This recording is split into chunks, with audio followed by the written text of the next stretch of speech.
கதை சொல்கிறது எப்படி? மொழி தோன்றின காலத்துலேருந்து இன்னி வரைக்கும் என்றைக்குமே டிமாண்டில் இருக்க போகிற தேவையில் இருக்க போகிற ஒரு ஸ்கில் செட் என்னென்னா கதை சொல்கிறது தான். நீங்கள் கதை சொல்லி ஆகணுன்ற அவசியம் இல்லை. ஆனால் கதை சொல்கிறது எப்படின்றது உங்களுக்கு தெரிஞ்சிருந்ததுன்னா எந்த ஒரு துறையிலையும் உங்களால் சிறந்து விளங்க முடியும். ஏன்னா எல்லா துறையிலையும் நீங்கள் மனிதர்கள் கூட பேசி தான் ஒரு வேலையை செய்ய வேண்டிய தேவையில் இருக்குது. எப்போ கதை சொல்ல உங்களுக்கு தெரிஞ்சிருக்கோ உங்களால் நல்லா இந்த பேச்சு திறமையை வளர்த்துக்க முடியும். நீங்கள் சொல்கிறத அடுத்தவங்களுக்கு நல்லா புரிய வைக்க முடியும். நீங்கள் என்ன அவங்கள செய்ய சொல்கிறீங்களோ அதை உங்களால் அவங்கள செய்ய வைக்கவும் முடியும். பிளேட்டோ சொல்லுவார், யார் நல்லா கதை சொல்கிறாங்களோ அவங்க தான் நாட்டை ஆட்சி பண்ணுவாங்க அப்படின்னு.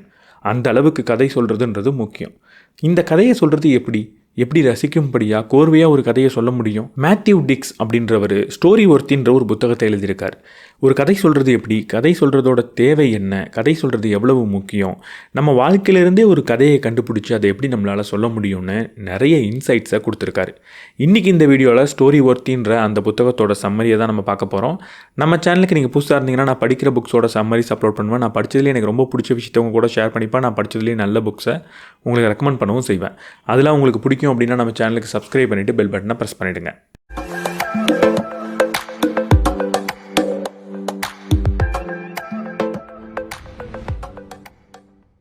கதை சொல்கிறது ஏன் முக்கியம்?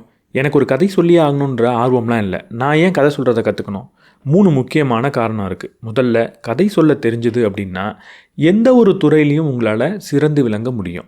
எல்லா துறையிலையும் நீங்கள் மனிதர்கள் கூட பேச வேண்டிய தேவை இருக்கிறதுனால எப்போ உங்களால் நல்லா கதை சொல்ல முடியுதோ உங்களால் நீங்கள் எந்த விஷயத்தை பேசணும்னு நினைக்கிறீங்களோ, எதை விளக்கணும்னு நினைக்கிறீங்களோ அதை தெளிவாக பேச முடியும், தெளிவாக விளக்க முடியும். அதனால் நீங்கள் சொல்கிறது அடுத்தவங்களுக்கு ஆர்வம் உடையதாக இருக்கும், எளிதில் புரியும். அதனால் உங்களோட துறையில் உங்களால் சிறந்து விளங்க முடியும். 2வது, கதை சொல்கிறத தொடர்ந்து நீங்கள் பயிற்சி பண்ணிக்கிட்டே இருந்தீங்க அப்படின்னா உங்கள் வாழ்க்கையில் நடக்கிற சின்ன சின்ன நிகழ்வுகளையும் நீங்கள் ரசிக்க ஆரம்பிப்பீங்க, ஒத்து கவனிக்க ஆரம்பிப்பீங்க. ஏன்னா இதை நம்ம கதையாக சொல்ல முடியுமா, நம்ம கதையில் இதை நம்மளால் புகுத்த முடியுமா அப்படின்ற ஒரு எண்ணம் உங்களுக்கு வரும். இந்த காணொலியில் நான் சொல்ல போகிற சில ஸ்ட்ராட்டஜிஸ் உங்களுக்கு ஒரு விஷயத்த சொல்லித்தரும். வாழ்க்கையை தொடர்ந்து நம்ம ஆழமாக கவனிக்கிறது மூலியமாக நம்மளோட கதை சொல்லும் திறனை வளர்த்துக்க முடியும் அப்படின்னு. அப்போ உங்களுக்கு ஆட்டோமேட்டிக்காக என்ன நடக்கும்னா உங்கள் வாழ்க்கையை இன்னும் அதிகமாக நீங்கள் ரசிக்க ஆரம்பிப்பீங்க. உங்கள் வாழ்க்கை இன்னும் அர்த்தமுள்ளதாக அழகாக உங்களுக்கு தெரிய ஆரம்பிக்கும். 3வது, எப்போ நீங்கள் கதை சொல்ல ஆரம்பிக்கிறீங்களோ உங்களுடைய உறவுகள் வலுப்படும். ஏன்னா உங்களை நண்பர்களாக இருக்கட்டும் இல்லை மற்ற உறவுகளாக இருக்கட்டும் உங்கள் கூட டைம் ஸ்பெண்ட் பண்ணணும் அப்படின்னு நினைப்பாங்க. நீங்கள் பேசுகிறது ரொம்ப ஆர்வமாக இருக்குதுன்னு நினைப்பாங்க. நீங்கள் பேசுகிறது அவங்களுக்கு ஒரு நல்ல பொழுதுபோக்காக கூட சில சமயம் இருக்கும். அதனால் உங்கள் கூட நேரம் செலவழிக்கணும்னு அவங்க நினைப்பாங்க. அது உங்களோட உறவை வலுப்படுத்தும். என் வாழ்க்கையில் நிறைய நிகழ்வுகள் நடந்துக்கிட்டு இருக்குது. அது எல்லாத்தையுமே கதையாக சொன்னால் ஒரு நல்ல கதையாக அது வருமா? கண்டிப்பாக அது போர் அடிக்க தான் செய்யும். அப்போது எதை நான் கதையாக சொல்கிறது, எது கதையாக சொல்கிறதுக்கு தகுதியானது, எது ஸ்டோரி ஒர்த்தி, 3 விஷயத்தை கவனிங்க. ஒரு நிகழ்வில் இந்த 3 விஷயம் இருந்ததுன்னா அது ரொம்ப அழகான கதையாக உங்களால் சொல்ல முடியும். இதில் ஏதாவது ஒன்று இருந்தாலே அது நல்ல கதையாக ஆகிடும். இது 3மே இருந்ததுன்னா அது ரொம்ப சக்ஸஸ்ஃபுல்லான ஒரு கதையாக வரும். முதல்ல அந்த கதை உங்கள் வாழ்க்கையில் நீங்கள் சந்திச்சதா அப்படின்னு பாருங்கள். உங்களோட வாழ்க்கையில் நடந்த ஒரு நிகழ்வா அப்படின்னு பாருங்கள். நம்ம வாழ்க்கையில் நடந்த நிகழ்வு அப்படின்னு ஒன்றத்தை வெளியே சொன்னோன்னா அது ரொம்ப ஈஸியாக அட்ராக்டிவாக இருக்கும். எல்லாருக்கும் என்ன நடந்தது அப்படின்ற ஒரு ஆர்வத்தை கொடுக்கக்கூடிய விஷயமா இருக்கும். ஒரு உதாரணத்துக்கு, ரீசண்டாக என் வாழ்க்கையில் ஒரு நிகழ்வு நடந்தது. ரொம்பவே அரண்டு போனால் அது நடந்ததுக்கப்புறம் இந்த தீபாவளிக்காக நான் வீட்டுக்கு போயிருந்தேன். அப்போ என்ன நடந்ததுன்னா, முதல் நாள் இரவு எங்கள் அண்ணன் ஒரு விஷயம் சொன்னான். நான் நைட்லாம் தூங்கவே இல்லை அப்படின்னா, ஏன்டா தூங்கலை அப்படின்னு கேட்டப்போ அவங்க திடீர்னு ஏதோ ஒரு சத்தம் கேட்டுச்சான் வீட்டில். இந்த தாப்பால் வேகமாக டப்புன்னு யாரோ திறந்துக்கிட்டே இருக்கிற மாதிரி சத்தம் கேட்டுச்சான். சரி, ஏதோ திருட வந்துட்டான் போல இருக்குது அப்படின்னு சொல்லி முழிச்சு கதவை ரூம்லேருந்து வெளியே வந்து ஹாலில் பார்க்குறான், யாருமே இல்லை. கதவுலாம் தாழ்பால் போட்டு தான் இருக்குது. கொஞ்சம் அவனுக்கு அப்போ பயம் வர ஆரம்பிச்சிடுச்சு. இருந்தாலும் நினச்சிக்கிட்டான் ஏதோ ஒரு பிரம்மையாக இருக்கும் போல் அப்படின்னு. ரூம்குள்ளே போனால் அண்ணியும் முழிச்சிட்டு உட்காந்துருந்தாங்களாம். அவங்களுக்கும் யாரோ தாப்பா திறந்த சத்தம் கேட்டிருக்கு. அப்போ இந்த சத்தம் பிரம்மை கிடையாது, யாரோ தாப்பால் திறந்துருக்காங்க, ஆனால் எதுவுமே நடக்காத மாதிரி இருக்குன்னு சொல்லி அன்றைக்கி இரவு ஃபுல்லாக அவங்க தூங்கலை, பயந்துக்கிட்டே இருந்தாங்க. அடுத்த நாள் காலையில் இந்த கதையை என்கிட்ட சொல்லியிருந்தான். நானும் கேட்டுட்டு அப்படியே அதை மறந்துட்டேன். அன்றைக்கி இரவு நான் தூங்கிட்டு இருக்கிறப்போ அதே மாதிரி டப்புன்னு பயங்கரமாக சத்தம், யாரோ தாழ்பாலை திறக்கிறாங்க அப்படின்னு எனக்கு தெரிஞ்சுது. திடீர்னு ஹாலில் யாரோ நடக்கிற சத்தமும் கேட்டுச்சு. ரொம்ப அரண்டு போயிட்டேன். ரொம்ப நேரமாக நடந்துக்கிட்டு இருக்காங்களே யார் அப்படின்னு எனக்கு ஒரு பயம். இருந்தாலும் கதவை திறந்து பார்த்துட்டா யாராவது இருந்தாங்கன்னா நமக்கு கொஞ்சம் தைரியம் ஆகிடும்ல, அதுக்கப்புறம் நம்ம தூங்கிடலாம்ல அப்படின்னு நினச்சி கொஞ்சம் பயந்துக்கிட்டே தான் கதவை திறந்தேன். கதவை திறந்து ஹாலில் பார்க்குறப்போ எங்கள் பெரியம்மா தான் நடந்துகிட்டு இருந்தாங்க. பெரியம்மா தான் நடந்தோன்னே நீ தான் நான் இந்த நேரத்தில் ஏன் நடந்துக்கிட்டு இருக்கேன் அப்படின்னு கேட்டேன். இல்லை எனக்கு தூக்கம் வரல, கொஞ்சம் நேரம் நடந்தேன்னா தூக்கம் வந்துடும் அப்படின்னு சொல்லிட்டு நைட்டு 12:30 மணிக்கு நடந்துகிட்டு இருந்தாங்க. அதை பார்த்து நான் பயந்துட்டேன். அதுக்கப்புறம் தூங்கிட்டேன். அடுத்த நாள் காலையில் எங்கள் அண்ணன்ட்ட சொன்னேன், டேய் நீ பாட்டுக்கு ஏதோ ஒரு கதையை சொல்லிட்டு போயிட்டேன், இப்போது நேற்று நைட்டு எனக்கு தூக்கம் வரல, பெரியம்மா தான் கதவை திறந்துட்டு ஹாலில் நடந்துகிட்டு இருந்துருந்தாங்க, நான் கிட்டத்தட்ட அரை மணி நேரம் என் ரூமை விட்டு வெளியவே வரலடா, அவ்வளோ பயந்துட்டு இருந்தேன் அப்படின்னு சொன்னேன். இதை கேட்டோன்னே அரண்டு போயிட்டான். டேய் நேற்று என்ன நடந்துன்னு உனக்கு முதல்ல தெரியுமா? நேற்று நைட்டு நீ சீக்கிரம் தூங்க போயிட்டா தூக்கம் வருதுன்னு. பக்கத்து வீட்டு ஆண்டி வந்தாங்க, அவங்க வீட்டில் யாருமே இல்லை, எல்லாருமே வெளியில் ட்ரெஸ் எடுக்கிறதுக்காக வெளியூர் போயிட்டாங்க அப்படின்னு. தனியாக தூங்குறதுக்கு பயமாக இருக்குது அப்படின்னு சொல்லிட்டு பேசிக்கிட்டு இருந்தாங்க. பெரியம்மா துணைக்கி போகிறேன்னு நைட்டு அவங்க வீட்டுக்கு போயிட்டாங்க. காலைல 7 மணிக்கு தாண்டா வீட்டுக்கே வந்தாங்க. நீ நைட்டு யாரை பார்த்த அப்படின்னு கேட்டான். அரண்டு போயிட்டேன். இதுதான் ஃபர்ஸ்ட் பர்சன் என் வாழ்க்கையில் நடந்ததுன்னு சொல்லக்கூடிய நிகழ்வு. இப்படி நான் சொல்லும்போது அது உண்மையாக கொஞ்சம் ரசிக்கும்படியாக இருக்கும். இது ரசிக்கும்படியாக இருந்துதான்னு தெரில. கொஞ்சம் பயிற்சி பெற்ற பேச்சாளராக இருந்தால் பேசும்போது ரசிக்கும்படியாக தான் இருக்கும். ஆனால் இதே இந்த கதையை என் ஃப்ரெண்டுக்கு நடந்தது, என் ஃப்ரெண்ட் வீட்டில் அன்றைக்கி என்ன நடந்தது தெரியுமான்னு ஆரம்பிச்சிருந்தாலே உங்களுக்கு கொஞ்சம் சலிப்பாக இருந்திருக்கும். கண்டிப்பாக இதை விட அது சலிப்பாக இருந்திருக்கும். அப்போ உங்களுக்கு புரிஞ்சிருக்கும் நம்ம ஃபர்ஸ்ட் பர்சனில் எனக்கு நடந்ததுன்னு ஒரு கதை சொல்கிறப்ப எப்படி இருக்கும் அப்படின்னு. ஸோ முடிஞ்ச அளவுக்கு உங்கள் வாழ்க்கையில் நடந்த ஒரு நிகழ்வாக இருந்ததுன்னா அதை பேசுகிறப்போ அந்த கதை நல்லாவே இருக்கும். ரெண்டாவது, அப்படி பேசக்கூடிய கதை உங்கள் பாணியில் நீங்கள் நார்மலாக பேசுகிற அதே பாணியில் பேச முடியுமான்னு பாருங்கள். சில கதைகளை நம்ம பேசும்போது நம்மளோட பாணியில் பேச முடியாது. சும்மா ஒரு 1000 வருடத்துக்கு முன்னாடி நடந்த ஒரு நிகழ்வை நான் கதையாக சொல்லணும், அங்கே 2 பேர் உரையாடினதை அப்படியே நான் உங்களுக்கு சொல்லணுன்னா இப்போ பேசுகிற வார்த்தைகளை கொஞ்சம் ஆங்கிலம் கலந்து என்னால் பேசவே முடியாது. அப்போ நான் தூய தமிழில் ரொம்ப ஒரு வித்தியாசமான தமிழில் பேச வேண்டி இருக்கும். அது அழகாக இருக்குமா இருக்காதான்றது வேறு விஷயம். ஆனால் அதை என்னால் நல்லா சொல்ல முடியுமா, அதை சாதாரண மனிதர்கள் என்னை பார்க்கும்போது ரசிக்க முடியுமான்னு கேட்டால் பெரும்பான்மையானவருக்கு அது ரசிக்கும்படியாக இருக்காது. அதனால் இப்போ நான் எந்த பாணியில் பேசுகிறேனோ, சாதாரணமாக என் நண்பர்கள் கூட எந்த பாணியில் பேசுவேனோ அதே பாணியில் பேச முடிஞ்சதுன்னா அந்த கதையும் நல்லா வரும். மூணாவது, இப்படிப்பட்ட கதைகளில் ஒரு டிரான்ஸ்ஃபர்மேஷன் பாயிண்ட் அப்படின்றது இருந்ததுன்னா ரொம்ப நல்லாயிருக்கும். ஒரு கதை நம்ம சொல்லிக்கிட்டே இருக்கோம், அந்த கதை ஒரு விதமாக போயிட்டுருக்கு, திடீர்னு ஒரு பாயிண்ட் வருது, அந்த கதையே மாறுது அப்படின்னா அந்த பாயிண்ட் உங்கள் லைஃப்பில் எங்கேயாவது இருந்ததுன்னா அதை எடுத்து நீங்கள் கதையாக சொல்லலாம். ஒரு உதாரணத்துக்கு, அன்றைக்கி சவுத் ஆஃப்ரிக்காவில் ஒரு ட்ரெயின் வந்து நின்றுது. அந்த ட்ரெயின் எப்பவும் போல் சீக்கிரமாக கிளம்பல, எதுக்காகவோ காத்துக்கிட்டு இருந்துச்சு. அப்போ தான் யாருக்கு காத்துக்கிட்டு இருந்ததுன்றது தெரிஞ்சுது. ஒரு வெள்ளைக்காரன் வந்து ஏறினான், ஃபஸ்ட் கிளாஸ் கம்பார்ட்மெண்ட்டில் ஏறினான். அவன் ஏறி ஃபஸ்ட் கிளாஸ் கம்பார்ட்மெண்ட்டில் உட்காரும் போது அவனுக்கு முன்னாடி ஒரு நபர் நம்மளை மாதிரி ரொம்ப சாதாரணமாக கருப்பாக உட்காந்துக்கிட்டு இருந்தான். அவனை பார்த்த உடனே அவனுக்கு கோவம் வந்துருச்சு. பொதுவாக கதைகளில் நான் விசித்திரமான விஷயங்களை சொன்னேன்னு வைங்களேன், உங்களால் நம்பவே முடியாது. இதெல்லாமா நடக்கும் அப்படின்னு கேட்டுருவீங்க. ஆனால் நிஜ வாழ்க்கையில் இதை விட விசித்திரமான நிகழ்வுகள் நடக்கும், சாதாரணமாக பார்த்துட்டு போவோம். அப்படி ஒரு விசித்திரமான நிகழ்வு அன்றைக்கி நடந்தது, அந்த ஊரில் இருந்தது. அது என்னென்னா, ஃபஸ்ட் கிளாஸ் கம்பார்ட்மெண்ட்டில் கருப்பாக இருக்கவங்க போகக்கூடாதுன்னு ஒரு ரூல் இருந்தது. ரொம்ப சாதாரண விஷயம் தான்ல. அந்த சாதாரண விஷயத்தில் அவனுக்கு கோவம் வந்துருச்சு. ஃபஸ்ட் கிளாஸ் கம்பார்ட்மெண்ட்டில் என்ன மாதிரி வெள்ளையாக இருக்கிறவங்க தான் போகணும், நீ கருப்பாக இருக்க, நீ வரலாமா அப்படின்ற ஒரு கோவம். ஒருவேளை கோவத்தை குறைச்சிக்கிட்டு, சார் ஃபஸ்ட் கிளாஸ் கம்பார்ட்மெண்ட்டில் கருப்பாக இருக்கிறவங்க வரக்கூடாதுன்னு இங்கே ரூல்ஸ் போட்டிருக்காங்க, கொஞ்சம் செகண்ட் கிளாஸ் போய்ட்டுறீங்களான்னு கேட்டிருந்தா நம்மளை மாதிரி சாதாரண ஆள் தான் எந்திரிச்சு செகண்ட் கிளாஸுக்கு சரிங்க சாரின்னு சொல்லிட்டு போயிருப்பார். ஆனால் அப்படி சொல்லாமல் கோவத்தில் அவரை அடித்து வெளியே தரன்னு இழுத்துட்டு வந்து ட்ரெயினை விட்டு வெளியே தூக்கி போட்டான். வெளியே வந்தவர் பொட்டியெல்லாம் தூக்கி போட்டு ட்ரெஸ் எல்லாம் பிளாட்ஃபார்மில் கிடக்கு, கீழே படுத்து கிடக்கிறாரு. சுற்றி இருக்கிறவங்க யாரும் உதவி பண்ணல, எல்லாரும் ஒரு விசித்திரமாக அவரை பார்த்தாங்க. ரொம்ப வெட்கப்பட்டு அவமானப்பட்டார். சவுத் ஆஃப்ரிக்காவுக்கும் லண்டனுக்கும் நான் பெரிய லாயர் ஆகிடுவேன், ரொம்ப மதிப்போடு வாழ போகிறேன்னு சொல்லி கிளம்பி போனவர் இப்போ பிளாட்ஃபார்மில் கிடக்கிறார். அந்த ஒரு நிமிஷம் ஒரு முடிவு எடுத்தார். நம்ம நாட்டிலையும் இந்தியாவிலையும் இதே மாதிரி தானே வெள்ளையர்கள் இருக்காங்க, அவங்களுக்கு எதிராக நான் போராட போகிறேன்னு ஒரு முடிவு எடுத்தார். அந்த ஒரு முடிவு, அந்த ஒரு நிமிஷம், அந்த ஒரு நொடி காந்தியாக இருந்த அவரை மகாத்மாவாக மாற்றினது. இப்போ நான் காந்தியோட கதையை சொன்னேன்னா இந்த ஒரு பாயிண்ட்டை தான் டிரான்ஸ்ஃபார்மேஷன் பாயிண்ட்டாக எடுத்துப்பேன். இந்த பாயிண்ட்டை நோக்கி தான் என்னோடய முதல் கதை எல்லாமே ஒன்றா கன்வர்ஜ் ஆகி வரும். இந்த பாயிண்ட்டுக்கு அப்புறம் கதை வேறு விதத்தை எடுத்துக்கும். அதாவது ஒரு உதாரணத்துக்கு, காந்தி இங்கேருந்து நான் வெளிநாட்டுக்கு படிக்க போகிறேன், வெளிநாட்டில் வேலை செய்ய போகிறேன்னு போகிறதெல்லாம் இந்த ஒரு பாயிண்ட்டுக்காகவே நம்ம வடிவமைக்கணும். அவங்க அம்மா சொல்லுவாங்க, நம்ம சமூகத்தை சேர்ந்தவங்க கடல் கடந்து பிரயாணம் பண்ணக்கூடாது அப்படின்னு சொல்லுவாங்க. அப்போ காந்தி என்ன சொல்லணும் பதிலுக்கு? இல்லை, இந்த நாட்டில் என்னால் மரியாதையோடு இருக்க முடியல, நான் வெளிநாட்டுக்கு போக போகிறேன், அங்கே தான் எனக்கு மரியாதை கிடைக்கும், அங்கே தான் என்னை எல்லோரும் மதிப்பாங்க, அங்கே தான் நான் கௌரவமாக வாழ போகிறேன் அப்படின்னு கோச்சிக்கிட்டு அவர் போயிருந்தாருன்னா இந்த ஒரு பாயிண்டில் அவர் இது எல்லாத்தையும் திரும்பி பார்ப்பார். திரும்பி பார்க்கணுன்னு அவசியம் இல்லை. இந்த ஒரு பாயிண்ட் வரும்போது தானாகவே எப்படி யோசித்த மனுஷன் இப்படி அவமானப்பட்டு கிடக்காரேன்னு நீங்களே ஒரு சிம்பத்தியை வளர்த்துப்பீங்க, அதோட கனெக்ட் ஆவீங்க. இப்படிப்பட்ட டிரான்ஸ்ஃபார்மேஷன் பாயிண்ட் இருந்ததுன்னா அந்த கதையும் நல்லாயிருக்கும். இந்த டிரான்ஸ்ஃபார்மேஷன் பாயிண்ட் எங்கே இருக்கணும்? கதையில் இந்த சினிமாவில் வர மாதிரி இன்டர்வல் பிளாக்கில் மட்டும்தான் இருக்கணும்னு அவசியம் கிடையாது. கதை சொல்கிறப்ப இந்த டிரான்ஸ்ஃபார்மேஷன் பாயிண்ட்டை அடிக்கடி நீங்கள் சொல்லிக்கிட்டே இருந்தீங்கன்னா இன்னும் நல்லாயிருக்கும். ஒரு ஒரு ஒரு 5 நிமிஷத்துக்கு ஒரு தடவை இதை நீங்கள் சொன்னீங்கன்னா 1 மணி நேர கதைன்றது ஒரு வாழ்க்கை மாதிரி உங்களுக்கு தோணும். எங்கே ஆரம்பித்தது எங்கே வந்து முடிஞ்சிருக்கு பாரு அப்படின்னு ஒரு கேரக்டர் ஆர்க்கை உங்களால் நல்லா டிஃபைன் பண்ண முடியும். அதனால் ஒரு கதை சொல்கிறப்போ இந்த மாதிரி டிரான்ஸ்ஃபார்மேஷன் பாயிண்ட்டை அங்கங்கே பயன்படுத்துங்க. ஒவ்வொரு வார்த்தைக்கும் பயன்படுத்தக்கூடாது. ஒரு சில நிகழ்வுகளை பில்டு பண்ணி ஒரு டிரான்ஸ்ஃபார்மேஷனை நம்ம கொடுக்கணும். இப்படி தொடர்ந்து கொடுத்துக்கிட்டே இருந்தீங்கன்னா அந்த கதை ரொம்ப சிறப்பாக வரும். ஒரு முழு வாழ்க்கையை வாழ்ந்த உணர்வை அந்த கதையை கேட்டவங்களுக்கு கண்டிப்பாக அது கொடுக்கும். ஒரு கதையோட கோரை கண்டுபிடிக்கிறது எப்படி? ஒரு கதையோட கோர்னா என்ன? நான் ஏற்கனவே சொன்ன மாதிரி ஒரு டிரான்ஸ்ஃபார்மேஷன் பாயிண்ட் அப்படின்றது அட்லீஸ்ட் ஒரு கதைக்கு தேவை. அந்த டிரான்ஸ்ஃபார்மேஷன் பாயிண்ட் என்ன மாதிரியான கருத்தை நமக்கு கொடுக்குது, எந்த மாதிரி மெசேஜை கொடுக்குது, எந்த மாதிரி பாடத்தை கொடுக்குதோ அதை தான் அந்த கதையோட கோர் அப்படின்னு சொல்லுவோம். இந்த கோர் எந்த மாதிரி டிரான்ஸ்ஃபார்மேஷன்லேருந்து கிடைக்கலாம்? நான் முதல்ல சொன்ன மாதிரி ஒரு பெரிய நபர், காந்தி மாதிரி ஒரு நபர், அவரை ட்ரெயின்லேருந்து வெளியே தூக்கி போட்டது தான் டிரான்ஸ்ஃபார்மேஷன் அப்படின்றது கிடையாது. சாதாரண அன்றாட வாழ்க்கையில் நடக்கக்கூடிய ஒரு சின்ன நிகழ்வை கூட உங்களால் டிரான்ஸ்ஃபார்மேஷன் பாயிண்ட்டாக உருவாக்க முடியும். ஏன்னா அந்த சின்ன பாயிண்ட்டுன்றது பிரச்சனை கிடையாது.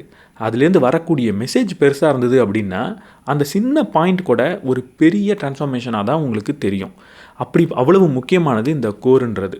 ஒரு உதாரணத்துக்கு, நான் அன்றைக்கி ஆஃபீஸ்லேருந்து ரொம்ப லேட்டாக வந்தேன். ஆஃபீஸில் செம டென்ஷனு, செம ப்ரெஷர், அது எல்லாருக்கும் தெரிஞ்ச விஷயந்தான். லேட்டாக வீட்டுக்கு வந்தேன். வீட்டுக்கு வரும்போது செம பசி. எப்போதும் நான் வீட்டுக்கு கதவை திறந்துட்டு உள்ளே வந்தால் ஒய்ஃப் வந்து பேகெல்லாம் வாங்கி வைக்கிறது வழக்கம். அன்றைக்கி பேகை வாங்கி வைக்கல. பார்த்தா ஹாலில் சோஃபாவில் உட்காந்துக்கிட்டு இருந்தா. எனக்கு அப்போவே தெரிஞ்சு போச்சு ஏதோ ஒரு சம்பவம் இருக்குது இன்றைக்கி அப்படின்னு.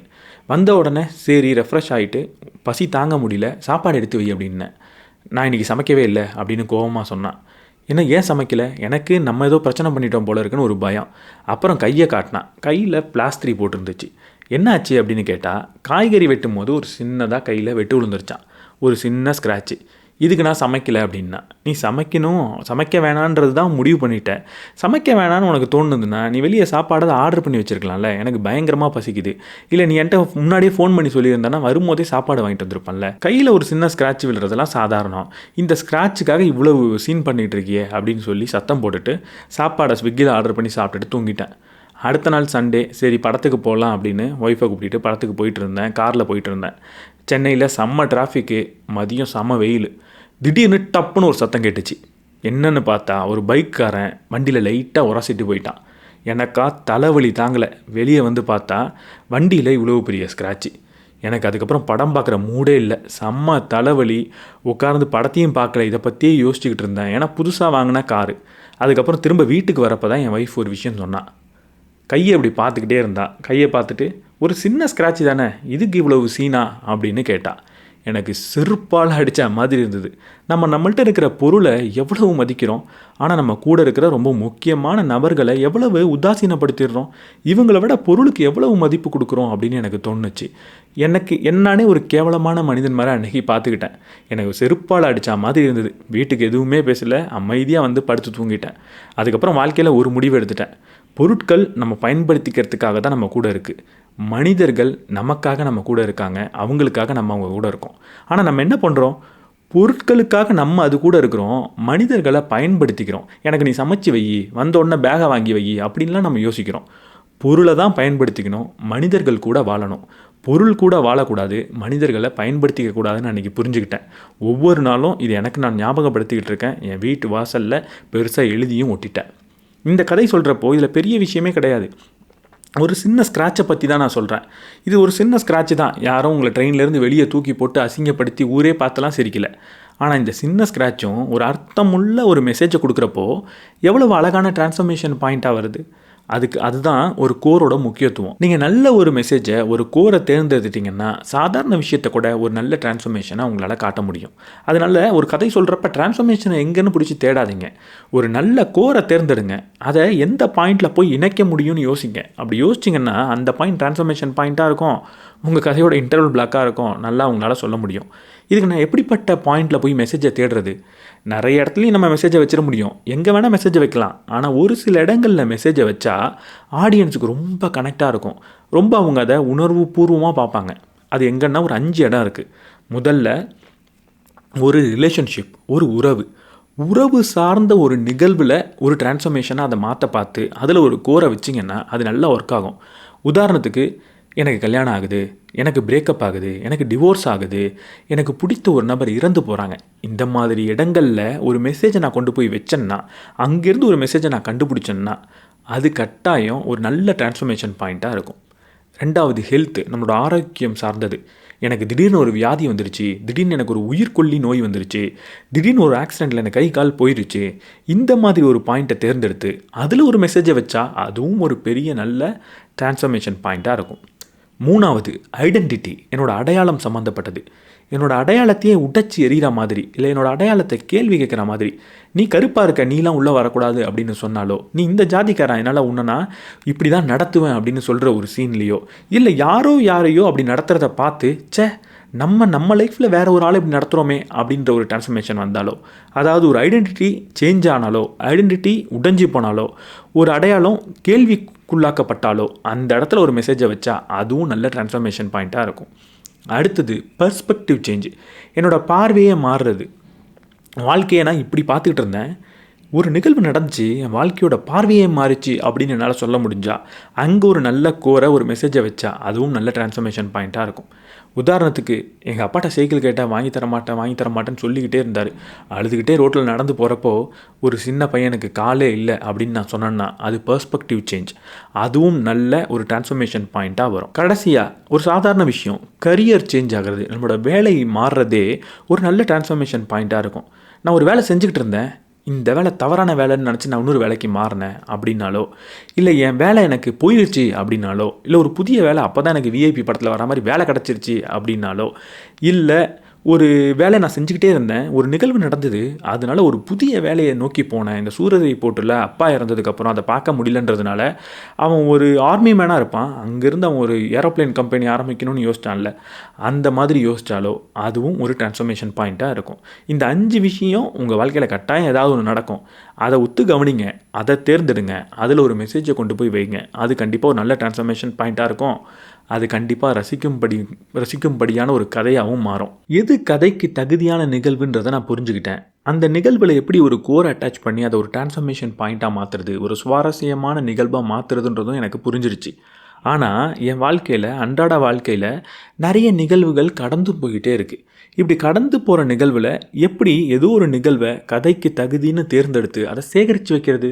காலப்போக்கில் நான் எல்லாத்தையுமே மறந்துடுவேனே அப்படின்னு கேட்டிங்கன்னா அதுக்கு சில விஷயங்கள் இருக்குது. முதல்ல, உங்கள் வாழ்க்கையை நீங்கள் ஆழமாக கவனிக்க கற்றுக்கணும். நீங்கள் பார்க்குற ஒவ்வொரு விஷயத்தையும் நல்லா கவனிச்சிங்கன்னா அப்போ தான் முதல்ல அது கதைக்கு தகுதியா, அதுக்கு பின்னாடி இருக்கிற மெசேஜ் என்ன, அதோட அழகு என்ன அப்படின்றத உங்களால் புரிஞ்சிக்க முடியும். அன்றைக்கி இப்படி தான் நான் வழக்கம் போல் அந்த ஏரோ ஹப்பில் சாப்பிட்டுட்டு, ஏர்போர்ட்டுக்கு வெளியில் இருக்கிற ஒரு மாலில் சாப்பிட்டுட்டு என்னோடய ஃப்ளைட்டை பிடிக்கிறதுக்காக டெர்மினல் 1க்கு நடந்து போயிட்டு இருந்தேன். நடந்து போகிறப்போ இந்த ஃபாரின் போகிற ஃப்ளைட் அந்த இன்டர்நேஷ்னல் டெர்மினலை கடந்து தான் என்னோடய டொமஸ்டிக் டெர்மினலுக்கு போகணும். அப்படி நடந்து போகிறப்போ வெளியில் சில பேர் நின்று கையில் கேமரா வச்சுட்டு ஒரு ஃபோனில் செல்ஃபி எடுத்துகிட்டு இருந்தாங்க. கூட்டமாக 4-5 பேர் எடுத்தாங்க, குடும்பத்தில் அப்பா அம்மா எல்லோரும் இருந்தாங்க. ஆனால் அதில் ஒரு பையன் மட்டும் சிரிச்சுக்கிட்டே இருந்தான், ஆனால் அவனோட கண்ணு கலங்கி இருந்தது. அன்றைக்கி அந்த நிகழ்வு பார்க்குறப்போ அதில் ஒரு மெசேஜ் இருக்குது, அதில் ஒரு அர்த்தம் இருக்குது, அதை நான் ரெக்கார்ட் பண்ணி வச்சுக்கணும் அப்படின்னு நினப்பேன். நான் எப்படி ரெக்கார்ட் பண்ணுவேன் அப்படின்னா, என்னோடய மொபைலில் இருக்கிற வாய்ஸ் ரெக்கார்டர், வாய்ஸ் நோட் ஆப்பில் வாய்ஸாக ரெக்கார்ட் பண்ணி வச்சுப்பேன். அரபு நாடு செல்லும் விமான நிலையத்தின் வெளியே சிரித்து கொண்டே தன் படம் எடுத்த அந்த இளைஞனின் கண்கள் கலங்கியிருந்தன அப்படின்னு நான் ரெக்கார்ட் பண்ணி வச்சுப்பேன். இப்படி நான் ரெக்கார்ட் பண்ணி வச்சுக்கிட்டேன்னா என்றைக்காவது எனக்கு கதையில் அது பயன்படும், நான் அதை பயன்படுத்திப்பேன் கதை சொல்கிறப்ப. இல்லை ஏதோ ஒரு வீடியோ சொல்கிறப்ப கூட இப்போ இந்த வீடியோ சொல்கிறப்ப பயன்படுத்திக்கிட்ட மாதிரி பயன்படுத்திப்பேன். இன்னொரு நாள் இப்படி தான் சாதாரணமாக ஒரு இடத்துல வெயிட் பண்ணிகிட்டு இருந்தேன். அங்கே ஒரு பெண்ணை பார்த்தேன், உடம்பெல்லாம் நெருப்பு பட்டு கருகி இருந்துச்சு. அதாவது அந்த தோல்லாம் சுருங்கும்ல, நெருப்பு காயம் பட்டா அந்த மாதிரி காயம் பட்டவங்களாக இருந்தாங்க. அவங்களுடைய வயிறு கொஞ்சம் தடிச்சு இருந்துச்சு, அவங்க ப்ரெக்னெண்ட்டாக இருந்தாங்க. அதை பார்க்கும்போதும் எனக்கு இது ரொம்ப அழகான ஒரு நிகழ்வு மாதிரி தெரிஞ்சுது. அதையும் நான் வாய்ஸ் ரெக்கார்ட் பண்ணி வச்சுக்கிட்டேன். நெருப்பால் சுருங்கிய அவளது பெயரு சற்றே தடித்திருந்தது. அசிங்கம் என்று உதாசீனப்படுத்தின அவளின் அழகை கூட ஒருவன் பார்த்திருக்கிறான். தடித்த அவளது வயிறு அவளின் அழகை தாண்டி அவனின் அழகையும் காட்டுகிறது அப்படின்னு வாய்ஸ் ரோட் ரெக்கார்ட் பண்ணி வச்சுக்கிட்டேன். இதெல்லாம் ஒரு கவிதைன்னு நினச்சி நானே ரெக்கார்ட் பண்ணி வச்சுக்கிட்டேன். ஏன்னா என்றைக்காவது ஒரு நாள் நம்ம ஒரு புத்தகம் எழுதணும்னா அதுக்கு கவிதை தேவைப்படும்ல அப்படின்னு ரெக்கார்ட் பண்ணி வச்சுக்கிட்டது தான். கவிதை மாதிரி இருந்துதான்னு தெரில, ஆனால் நிகழ்வு அழகான நிகழ்வு தான். இன்றைக்கி அது பயன்பட்டுச்சு. இப்படி நம்ம பார்க்குற ஒவ்வொரு நிகழ்வையும் நம்ம ரெக்கார்ட் பண்ணிக்க தெரிஞ்சுக்கணும். நான் முதல்ல சொன்னேன், ஒரு கதை சொல்லியாக நீங்கள் மாறினீங்கன்னா உங்கள் வாழ்க்கையில் பார்க்குற ஒவ்வொரு நிகழ்வையும் நீங்கள் ரசிக்க ஆரம்பிப்பீங்க. உங்கள் வாழ்க்கையே உங்களுக்கு அழகாக தெரியும் அப்படின்னு சொன்னேன். அதோட நோக்கம் இது தான். ஏன்னா எப்போ நீங்கள் கதை சொல்லி ஆயிட்டீங்களோ, கதை சொல்லணும்னு முடிவு எடுத்துட்டிங்களோ, அப்போது உங்கள் வாழ்க்கையை தொடர்ந்து நீங்கள் கவனிச்சுக்கிட்டே இருக்கணும். இந்த நிகழ்வுலாம் சாதாரணமாக உங்களை கடந்து போகிற நிகழ்வு. ஆனால் உற்று கவனிச்சிருந்தீங்கன்னா இது ரொம்ப அழகானதாக அர்த்தமுள்ளதாக உங்களுக்கு தெரியும். ரெண்டாவது, இப்படி பார்க்குறத ஜஸ்ட் பார்த்துட்டு விட்டுறக்கூடாது. நான் பண்ணுறது என்னென்னா மொபைலில் வாய்ஸ் ரெக்கார்ட் பண்ணிப்பேன். 2 காரணம் இருக்குது. எனக்கு அவ்வப்போது ஒரு நல்ல ஒரு சிந்தனை வரும்னு தோணும். இப்போ நான் சொன்ன மாதிரி நல்ல சிந்தனைன்னு நினைக்கிறேன். இந்த சிந்தனை வரும்போது எனக்கு அப்புறமா போயிடுமோ அப்படின்ற ஒரு பயம் வரும். அதனால் எப்போவுமே என் கூட இருக்கிறது என்ன, ட்ரெஸ் போடுறனோ இல்லையோ கையில் ஃபோன் வச்சுருப்பேன்ல, அதனால் அந்த ஃபோன் எடுத்து ரெக்கார்ட் பண்ணிவிடுவேன். உடனடியாக அதை ரெக்கார்ட் பண்ணி மறந்துடக்கூடாதுன்னு வச்சுப்பேன். ஆனால் நல்ல ப்ராக்டிஸ் என்னென்னா, இதை விட ஒரு நல்ல ப்ராக்டிஸ் இருக்குது. ஒவ்வொரு நாளும் உட்காந்து ஜேர்னல் எழுதுறது, ஒரு டைரி எழுதுறது. உட்காந்து இரவு டைரி எழுதுங்க. ரொம்ப சிந்திச்சு நீங்கள் பார்த்த நிகழ்வை அழகாக அதில் எழுதுங்க.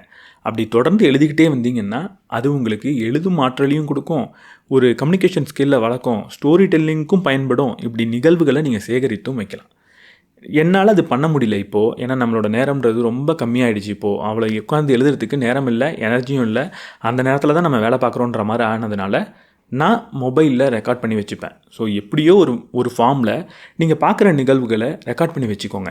அது கூடயே வரக்கூடிய மெசேஜை, அது கூடயே வரக்கூடிய கோரை, அது கூடயே வரக்கூடிய அழகான அந்த கருத்தையும் நீங்கள் பக்கத்துலேயே ரெக்கார்ட் பண்ணி வச்சுக்கணும். இப்படி தொடர்ந்து ரெக்கார்ட் பண்ணிக்கிட்டு அதற்காக அதை எடுத்து எங்கேயோ யூஸ் பண்ணிடணும்லாம் கிடையாது. உங்களுக்காக ஒரு சூழல் வரும், கட்டாயம் அப்போ நீங்கள் அதை எடுத்து பயன்படுத்தலாம். இப்போ நான் எப்படி பயன்படுத்தணும் அப்படி. கதைக்கு தகுதியான நிறைய நிகழ்வுகளை நான் சேகரிச்சிட்டேன். இப்போ இது எல்லாத்தையும் ஒன்றா சேர்த்து ஒரு கதையாக மாற்றணும். எப்படி செய்கிறது? முதல்ல நீங்கள் தெரிஞ்சிக்க வேண்டியது, உங்கள்கிட்ட இருக்கக்கூடிய கதைக்கு தகுதியான நிறைய நிகழ்வுகளை, நிறைய சீனை இருக்கிற எல்லாத்தையும் ஒன்றா சேர்க்கணுன்னு நீங்கள் ஆசைப்படக்கூடாது. சில சமயம் ரொம்ப நல்ல நிகழ்வாக இருக்கும், ஒரு நல்ல சீனாக இருக்கும், அது அந்த கதைக்கு தேவையில்லைன்னா உள்ளே வைக்கக்கூடாது. தேவையில்லாமல் அதை நீங்கள் சொன்னீங்கன்னா அப்போது அந்த கதையோட அழகுன்றது உடைஞ்சு போயிடும். அதனால் முதல்ல நீங்கள் எதெல்லாம் கதைக்கு தேவைன்றதை கண்டுபிடிச்சி அதை மட்டும்தான் ஒன்றா சேர்க்கணும். இப்படி சேர்க்கும் போது சில விஷயங்களை நீங்கள் செஞ்சிங்கன்னா அந்த கதை ரொம்ப சுவாரஸ்யமானதாக மாறும். அதில் முதல் விஷயம் என்னென்னா, எப்போவுமே கதையை முடிவிலிருந்து ஆரம்பிங்க. முதல்ல எது முடிவு அப்படின்றத யோசிச்சுருங்க.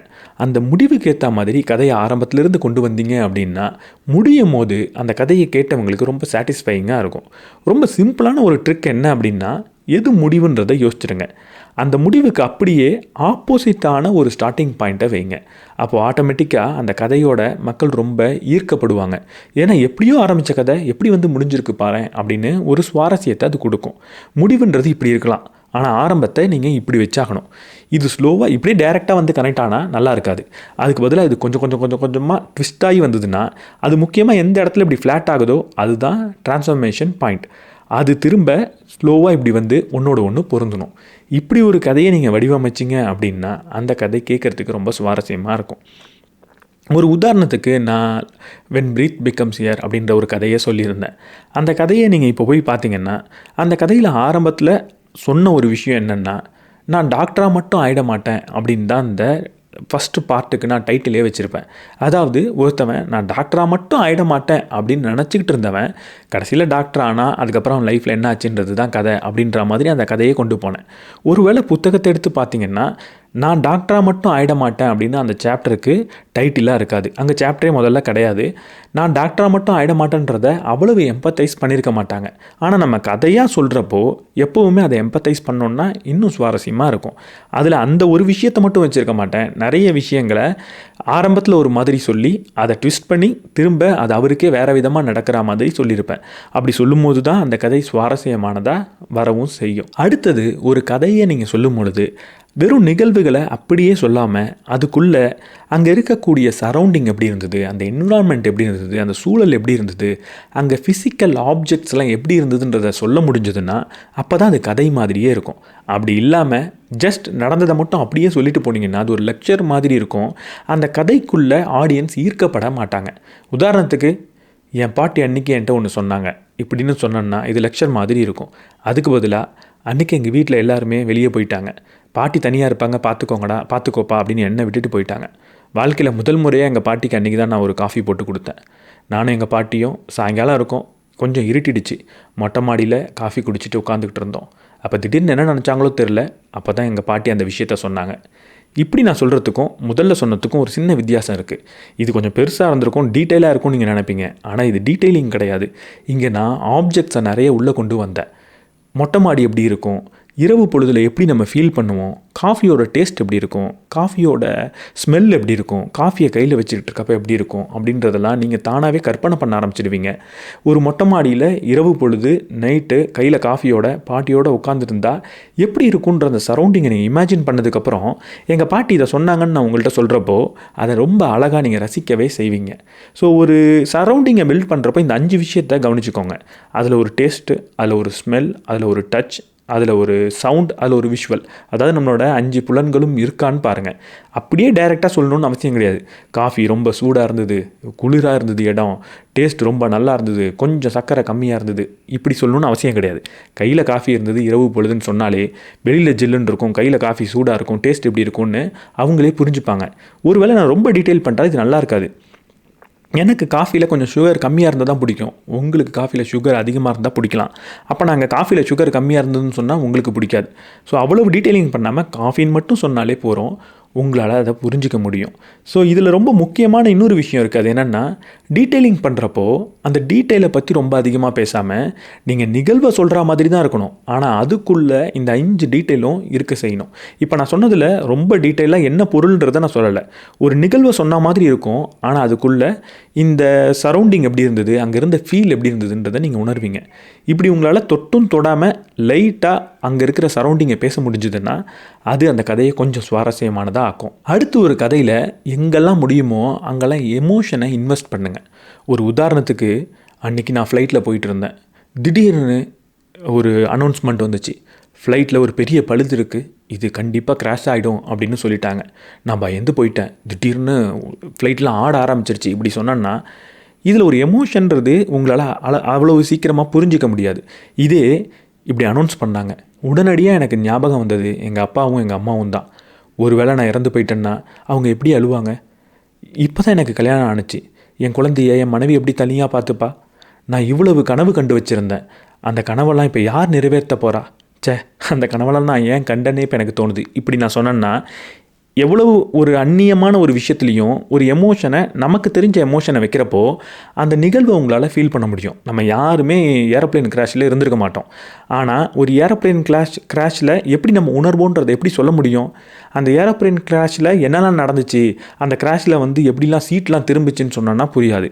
ஆனால் அந்த கிராஷ் அப்போது நான் எப்படி உணர்ந்தேன், எதெல்லாம் நினச்சி பார்த்தேன்றதை சொன்னால், இந்த எமோஷனை உள்ளே இன்வெஸ்ட் பண்ணால் உங்களால் ஈஸியாக புரிஞ்சிக்க முடியும். ஒரு ஏரோப்ளேன் கிராஷ் மாதிரியான அந்நியமான விஷயத்தை கூட ரொம்ப பழக்கமான விஷயமாக என்னால் மாற்ற முடியும், அதுக்குள்ளே ப்ராப்பரான எமோஷனை இன்வெஸ்ட் பண்ணால். இப்படி எங்கெல்லாம் முடியுமோ அங்கெல்லாம் இந்த எமோஷனல் இன்வெஸ்ட்மெண்ட்டை நீங்கள் பண்ணணும். அடுத்தது, உங்களால் முடிஞ்ச இடத்துல உங்களோட கதையில் சஸ்பென்ஸை கொண்டு வாங்க. சஸ்பென்ஸை கொண்டு வரது எப்படி? 2 வழியில் கொண்டு வரலாம். ஒன்று, ஃபோர் ஷேடோனா என்ன? பின்னாடி என்ன நடக்க போகுதோ அதை முன்னாடி மூடி மறைச்சி சொல்கிறது. அதை கேட்கும் போதே ஏதோ நடக்க போகுது போலையே அப்படின்னு நமக்கு தோணும். அவனுக்கு 2 நாள் கழித்து ஃபாரினுக்கு போகிறதுக்கான ஃப்ளைட் இருந்துச்சு. ஃபாரின் போயிட்டா 5-6 வருஷம் கழித்து தான் திரும்ப வருவான் பாவம். அதனால் ஃப்ரெண்ட்ஸோட இன்றைக்கி ஒரு நாள் நல்லா ஜாலியாக இருக்கலான்னு ஒரு பெரிய பார்க்குக்கு, ஒண்டர்லாக்கு போனான். அங்கே பெரிய ராட்டினம் இருந்துச்சு. அந்த ராட்டினத்தில் ஃப்ரெண்ட்லாம் ஏறுறான்னு அவனை சொல்கிறாங்க. அவன் சொன்னான், இவ்வளவு ஹைட்னா எனக்கு பயம்டா, ராட்டினத்துலலாம் நான் வரல அப்படின்னா. ராட்டினம் மாதிரி ஒரு சாதாரண ஹைட்டை பார்த்தே பயந்த அவனுக்கு இன்னும் 2 நாள் கழித்து என்ன நடக்க போகுதுன்றது தெரியாது. எவ்வளவு உயரத்தை அவன் பார்க்க போகிறான், அங்கே என்ன நடக்க போகுதுன்றது அவனுக்கு தெரியாது. இப்படி நான் சொன்னேன்னா ஏதோ ஒன்று உயரத்தில் நடக்க போகுது போலையே, ஒருவேளை அவன் போகிற ஃப்ளைட்டில் ஏதாவது பிரச்சனை ஆகிடுமோ அப்படின்ற ஒரு சஸ்பென்ஸை நமக்கு உருவாக்கும். 2வது, ஒரு ஸ்லோ டவுன் பண்ணுறது. ஒரு நிகழ்வு நடக்க போகுதுன்றதை சொல்லிவிட்டு அதுக்கப்புறம் அதை பற்றி பேசாமல் கொஞ்சம் ஸ்லோ டவுன் பண்ணிக்கிட்டே இருந்தேன் அப்படின்னா உங்களுக்கு என்ன நடக்கும் சீக்கிரம் சொல்லி தொலை அப்படின்ற மாதிரி ஒரு சஸ்பென்ஸ் உருவாகும். அன்றைக்கி அந்த பைலட் ஃப்ளைட்டை ஓட்டிகிட்டு இருக்கிறப்போ அவருக்கு தெரிஞ்சிருச்சு, இதில் ஒரு பெரிய பிரச்சனை இருக்குது, நம்ம நிறைய பேரோட வாழ்க்கை இங்கே பாதிக்க போகுதுன்றது அவருக்கு தெரிஞ்சிருச்சு. அதை எப்படி எல்லாத்தையும் சொல்கிறதுன்னு ரொம்ப பயந்துக்கிட்டே இருந்தார். கடவுள்கிட்ட பிரார்த்தனை பண்ணார். அவரோட கேப்பில் இருக்கிற அவரோட குழந்தையோட புகைப்படத்தை எடுத்து ஒரு முத்தம் கொடுத்தாரு.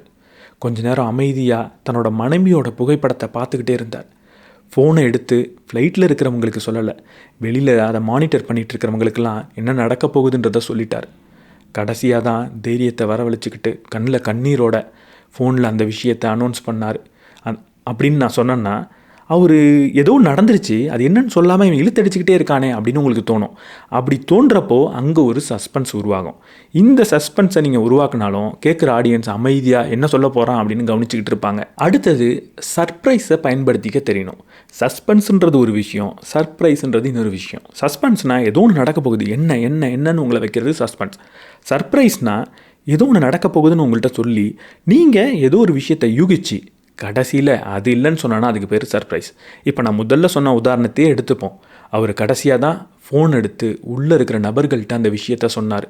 கண்ணில் கண்ணீரோட அவர் சொன்ன விஷயம், நான் வேற ஒரு நாட்டுக்கு உங்களெல்லாம் கொண்டு வந்துட்டேன், சாரி அப்படின்னு சொல்லியிருந்தாருன்னு வைங்க. நீங்கள் என்ன நினச்சிருப்பீங்க? ஒருவேளை கிராஷ் ஆகிடுமோ, எல்லோரும் செத்து போயிடுவாங்களோ அப்படின்னு நீங்கள் நினச்சிருப்பீங்க. அந்த இடத்துல இல்லை அவ்வளோ பெரிய விஷயம்லாம் இல்லை, அவர் அமெரிக்கா போகிறதுக்கு பதிலாக சைனாவுக்கு போயிட்டாருன்னு சொல்லியிருந்தேன்னா உங்களுக்கு ஒரு ரிலாக்ஸ் வரும், ஒரு சர்ப்ரைஸ் எலமெண்ட் இருக்கும்.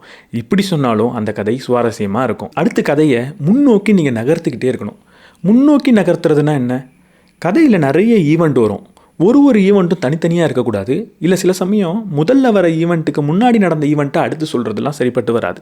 நீங்கள் வார்த்தையால் கதை சொல்கிறப்போ இப்படி சஃபில் பண்ணாமல் ஒரு கதையை எப்படி சொல்லணுன்னா, ஒரு கான்ஃப்ளிக்ட், அந்த கான்ஃப்ளிக்ட்டுக்கு ஒரு கான்சிக்வன்ஸ் நடக்குது, அந்த கான்சிக்வன்ஸுக்கு இன்னொரு கான்ஃப்ளிக்ட், இப்படி கதையை நகர்த்திக்கிட்டே போனீங்கன்னா அந்த கதை கேட்குறதுக்கு சுவாரஸ்யமாக இருக்கும்.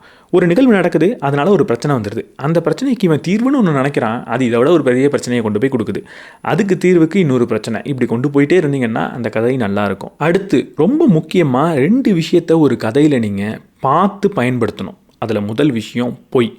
நீங்கள் பொய் சொல்கிறது பெரிய பொய் மாதிரி இருக்கக்கூடாது. 2 விதமான கதை இருக்குது. நீங்கள் ஃபிக்ஷன் கதை சொல்கிறீங்கன்னா அதில் பிரச்சனை கிடையாது. பொய்யை வேறு விதமாக நீங்கள் பயன்படுத்திக்கலாம். அப்போ கூட நீங்கள் கதை சொல்லக்கூடிய அந்த யூனிவர்ஸ்க்குள்ளே தான் அந்த பொய்ன்றது இருக்கணும். அதனால் பொய் சொல்கிறது ரொம்ப கடினமான விஷயம். கதை சொல்கிற கலையை விட பொய் சொல்கிற கலை இன்னும் கடினமானது. அதனால் நீங்கள் ஒரு கதை சொல்கிறீங்கன்னா அதில் முடிஞ்ச அளவுக்கு பொய் இல்லாமல் பார்த்துக்கோங்க. இப்போ நான் என் வாழ்க்கையில் நடந்ததுன்னு ஒரு நிகழ்வு சொல்கிறேன்னா அந்த இடத்துல பொய்ன்றது இருக்கக்கூடாது. மீறி பொய் இருந்ததுனாலும் அதை கொஞ்சம் ஸ்ட்ராட்டஜிக்கலாக ரொம்ப அளவுக்கு அதிகமாக பயன்படுத்தாமல் ஓரளவுக்கு கம்மியாக பயன்படுத்தினா கேட்குறவங்களுக்கு அது பிடிக்கும். இல்லைன்னா கதை அடித்து விடுறான்டா அப்படின்ற மாதிரி இருக்கும். அதனால் பொய் சொல்கிறத பார்த்து சொல்லுங்கள். 2வது ரொம்ப ரொம்ப முக்கியமான ஒரு விஷயம், ஒரு கதையில் நீங்கள் பார்த்து பயன்படுத்த வேண்டியது என்ன தெரியுமா? அதுக்கு பேர் தான் ஹியூமர். நீங்கள் காமெடி பண்ணுறேன் அப்படின்ற பேரில் ஒரு கதை முழுக்க காமெடி பண்ணக்கூடாது. இன்றைக்கி நான் பார்க்குற பேச்சாளர்கள் கிட்ட இருக்கிற ஒரு சின்ன குறை என்ன அப்படின்னா, அவங்க பேசணுன்றதுக்காக தொடர்ந்து நிறைய ஹியூமர்ஸை ஆட் பண்ணிக்கிட்டே போகிறாங்க. நம்ம பேச்சாளர்களா, நம்ம ஒரு கதை சொல்லியா, இல்லை ஸ்டாண்டப் காமெடியனா, இது 3ம் வேறு. காமெடி பண்ணால் தான் மக்கள் ரசிப்பாங்க அப்படின்றது கிடையவே கிடையாது. எந்த ஒரு ஹியூமரும் சொல்லாமல் ஒரு சுவாரஸ்யமான கதையை மக்களை ரசிக்க வைக்க முடியும். அதுக்கு நான் இப்போ சொன்ன விஷயங்களெல்லாம் பயன்படுத்தினா கண்டிப்பாக ரசிக்கிற மாதிரி தான் இருக்கும். ஹியூமர் இருக்கக்கூடாதுன்றது கிடையாது. கதைக்கு தேவைப்பட்ட ஹியூமர் இருக்கணும். இல்லை கதையே ஹியூமரஸான ஒரு கதைனா அது ஃபுல்லாக ஹியூமர் இருக்கிறதுல தவறு கிடையாது. ஆனால் ஹியூமர் இருந்தால் தான் ரசிப்பாங்கன்றதுக்காக நிறைய காமெடி பண்ணிங்கன்னா 2 பிரச்சனை. 1, சில சமயம் நீங்கள் பண்ணுற காமெடிக்கு சிரிப்பு வராமலே போகலாம். அப்போ அது ரொம்ப மொக்கையாக போய் முடிஞ்சிடும். இல்லை மீறி சிரிப்பு வந்தாலும் ஒருவேளை கதைக்கு அவ்வளோ சிரிப்பு தேவையில்லைன்னா கதையில் வரக்கூடிய மற்ற எமோஷன் புரியாமல் போயிடலாம். அதனால் ஹியூமரை பேச்சாளன்னாலே சிரிப்பு வரா மாதிரி பேசுகிறவன் தான்ற ஒரு டெஃபினேஷன்லேருந்து வெளியே வந்து ஹியூமர் தேவைப்படுற இடத்துல மட்டும் பயன்படுத்துங்க. இப்போ கடைசியாக இன்னும் ஒரே ஒரு டிப்ஸ். நீங்கள் கதை சொல்கிறப்போ அது நம்மளை பற்றின கதையாக இருக்கிறப்போ அங்கே முடிஞ்ச அளவுக்கு ஒரு வல்னரபிலிட்டியை, நான் அவ்வளோ பெரிய ஆள்லாம் இல்லை, என்கிட்ட ஒரு குறை இருக்குது, என்னோடய புரிதலில் ஒரு குறை இருக்குது, என்னோடய செயலில் ஒரு குறை இருக்குன்றதை காட்டினீங்கன்னா அந்த கதை இன்னும் நல்லாயிருக்கும். அன்றைக்கி எங்கள் அண்ணி கூட உட்காந்து பேசிக்கிட்டு இருந்தேன். எனக்கு எப்படி கல்யாணம் பண்ணணும்னு அவங்க ஒரு ஐடியா வச்சுருந்தாங்க. அதை சொல்லிக்கிட்டு இருந்தாங்க. ஏதோ பிரம்மாண்டமாக இத்தனை நாள் பண்ணோம், அத்தனை நாள் பண்ணோம், இப்படிலாம் பண்ணோம் அப்படின்னு சொல்லிக்கிட்டு இருந்தாங்க. நான் சொன்னேன், ஊரை கூட்டி நீங்கள் கல்யாணம் இப்படி பண்ணுறதோட நோக்கம் என்ன? ஊரில் இருக்கிறவங்களுக்கெல்லாம் நான் எவ்வளோ பெரிய ஆளுன்னு பாரு, ஊருக்காக நீங்கள் வாழ்கிறது நிறுத்துங்க. கண்டிப்பாக இப்படிலாம் நான் கல்யாணம் பண்ண மாட்டேன், ரொம்ப சிம்பிளாக தான் பண்ணுவேன். நீங்கள் ஏதாவது காசு வாங்கி கடன் வாங்கி வச்சுட்டு போயிட்டீங்கன்னா நான் உட்காந்து கட்ட முடியாது, என்னால் அவ்வளவு செலவு பண்ணிலாம் கல்யாணம் பண்ண முடியாது, நான் கம்மியான காசுக்கு தான் கல்யாணம் பண்ண போகிறேன். நான் பண்ணுற கல்யாணம் பார்க்குறவங்களுக்கு ஒரு உதாரணமாக இருக்கணும். எவ்வளவு எளிமையாக பண்ண முடியும், எவ்வளவு சிம்பிளாக பண்ண முடியும், எப்படி செலவு இல்லாமல் கல்யாணம் பண்ணுறதுன்ற ஒரு உதாரணமாக இருக்கும். நான் சொல்ல போகிற கதையில் கூட, என்னோடய வீடியோஸில் கூட நான் எங்கேயாவது இதை நான் சொல்லுவேன் அப்படின்னு சொன்னேன். உடனடியாக அவங்க ஒரு விஷயம் கேட்டாங்க. ஏண்டா, நான் நிறைய செலவு பண்ணி ஒரு கல்யாணம் பண்ணால் அது ஊருக்காக பண்ணுறது, நீ சிம்பிளாக பண்ணிவிட்டு நான் எப்படி பண்ணேன் பார்த்தியா அப்படின்னு ஊர்லலாம் சொல்கிறேன்னா அது மட்டும் நீ உனக்காக பண்ணுறதா, அதுவும் ஊருக்காக பண்ணுறது தானே அப்படின்னு கேட்டாங்க. இப்போ நான் சொன்ன இந்த நிகழ்வில் என்னோடய வல்னரபிலிட்டி அப்படின்றது ஒன்று இருக்குது. ஏன்னா நான் புத்திசாலி, நான் சொல்கிறது தான் சரின்ற மாதிரி நினைக்கிறேன். ஆனால் எனக்கு முன்னாடி இருக்கிறவங்க அதை விட ஒரு அறிவு சார்ந்தவங்களா நான் சொன்னதில் இருக்கக்கூடிய பிழையை எடுத்து காட்டுறாங்க. இப்படி என்னோட புரிதலில் இருக்கிற ஒரு பிழை அப்படின்ற ஒரு வல்னரபிலிட்டியை நான் காட்டினேன்னா அதுவும் கேட்குறதுக்கு சுவாரஸ்யமாக இருக்கும். இப்போ ஆல்மோஸ்ட் ஒரு கதை சொல்கிறது எப்படின்றது உங்களுக்கு தெரிஞ்சிருச்சு. எப்படி நிகழ்வுகளை சேகரிக்கணும், எப்படி அதை ஒன்றா சேர்க்கணும், எப்படி அதை டெலிவர் பண்ணணுன்றதெல்லாம் தெரிஞ்சிருச்சு. ஃபைனலாக சில டச்சப்கான சில டிப்ஸ், அதாவது முக்கியமாக கதையை நம்ம டெலிவர் பண்ணுறப்போ, பேசுகிறப்போ என்ன செய்யணும் என்ன செய்யக்கூடாதுன்றத குயிக்காக சொல்கிறேன். அதில் முதல் விஷயம், ரொம்ப நர்வஸாக இருக்கணுன்ற அவசியம் கிடையாது. நீங்கள் நர்வஸாக இருக்கிறது தப்பு கிடையாது. நர்வஸாக இருக்கிறது கிட்டத்தட்ட ஒரு பெனிஃபிட் அப்படின்னே சொல்லலாம். நீங்கள் ஸ்டேஜில் ஏறிட்டீங்க, கொஞ்சம் ஒரு நர்வஸ்னஸை காட்டினீங்கன்னா கீழே இருக்கிற ஆடியன்ஸுக்கு முக்கியமாக ஒரு விஷயம் தெரிஞ்சிடும்.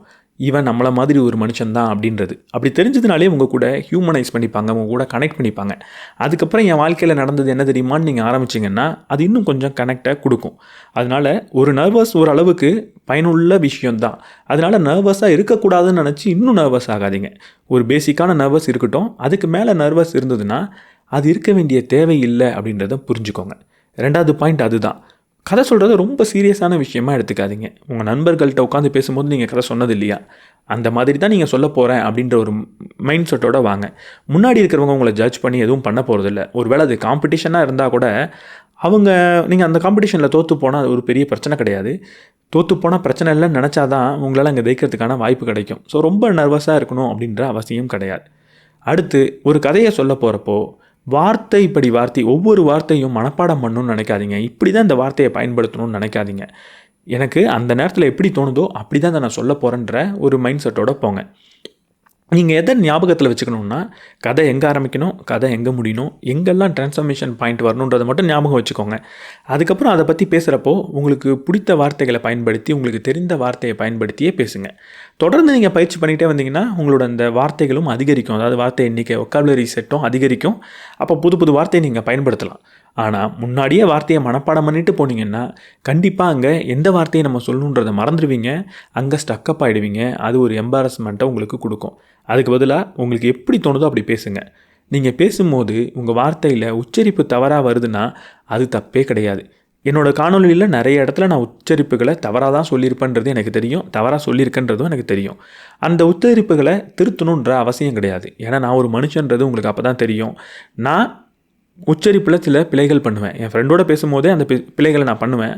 அதே பிழைகளை உங்களுக்கு பண்ணும்போது தான் நான் உங்களுக்கு கதை சொல்கிற மாதிரி தெரியும்.